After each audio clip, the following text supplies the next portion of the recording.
Mas maraming negosyo at paghihikayat ng mga mamumuhunan ang nakikitang susi ng bagong ama ng Pangasinan na si Governor Ramon Monmon Gico III. Upang maisakatuparan nito, binuo niya ang Provincial Economic Development and Investment and Promotion Office. This office will help us provide a good atmosphere of putting up businesses in the province. This is in line with our goal of generating job opportunities for our people through ease of doing business in Pangasinan. Ang opisina rin ng mamamahala sa mga LGU ng probinsya sa pagsulong ng mga investments, bagong negosyo at promosyon ng mga ito. Kanya ring pinagtuunan ng pansin ng mga kilala at bagong aktibidad pagdating sa turismo ng probinsya.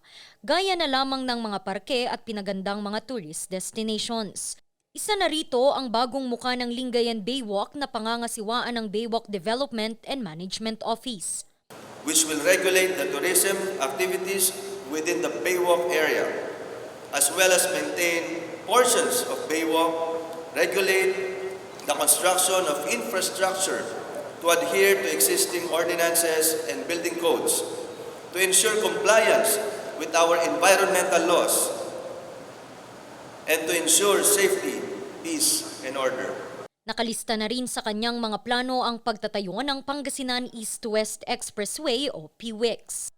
We'll have more growth centers, more economic zones, and better mobility of people, goods, and services.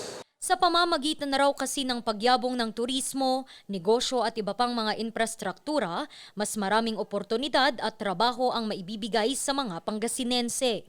Ito rin ang susi para bumaba ang poverty incident sa probinsya.